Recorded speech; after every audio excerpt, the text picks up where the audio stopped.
চট্টগ্রাম শাহ আমানত বিমানবন্দরে অভ্যন্তরীণ ও আন্তর্জাতিক রুটে বছরে প্রায় ১৬ লাখের বেশি যাত্রী যাতায়াত করে। এছাড়া এই বিমানবন্দরে প্রতিদিন ওঠানামা করে ১৮টি অভ্যন্তরীণ ও ৪০টি আন্তর্জাতিক ফ্লাইট। ফলে এই বিমানবন্দরের অবকাঠামো উন্নয়নের পাশাপাশি যাত্রী সেবার মান উন্নয়ন ও আন্তর্জাতিক মানের সেবা নিশ্চিতে প্রথমবারের মতো বিশেষ প্রশিক্ষণ দিয়েছে বেসামরিক বিমান চলাচল কর্তৃপক্ষ। এতে বিমানবন্দরে কর্মরত ৬৪টি সংস্থার সদস্যরা নিজেদের মধ্যে একটি শক্তিশালী টিমওয়ার্ক গড়ে তুলতে সক্ষম হবে বলে জানান বিমানের ঊর্ধ্বতন কর্মকর্তারা।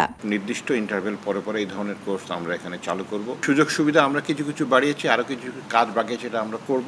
সবার সঙ্গে যেন কোঅর্ডিনেশনটা একটু ভালো হয়, কোঅর্ডিনেশনটা ভালো হলে সবার একই ধরনের অ্যাপ্রোচটা একই রকম হবে।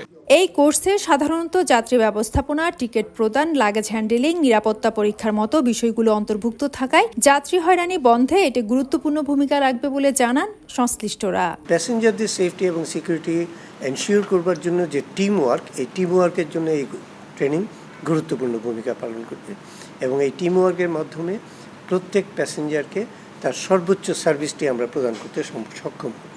প্রশিক্ষণে অংশ নেওয়া কর্মীরা বলছেন, এই কোর্স তাদের দক্ষতা, যোগ্যতা বাড়ানোর পাশাপাশি বিমানবন্দরের সংস্থাগুলোর কাজের সমন্বয় বাড়াতে সাহায্য করবে।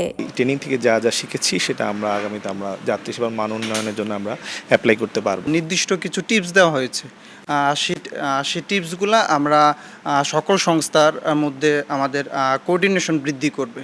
2 দিনের এই কোর্সে প্রথম দফায় কাস্টম, ইমিগ্রেশন, বিমানবন্দর স্বাস্থ্য, জাতীয় গোয়েন্দা নিরাপত্তা সংস্থা, বাংলাদেশ বিমান সহ বিভিন্ন সংস্থার 20 কর্মকর্তাকে প্রশিক্ষণ দেওয়া হয়। ফেরদৌস লিপি, সময় সংবাদ, চট্টগ্রাম।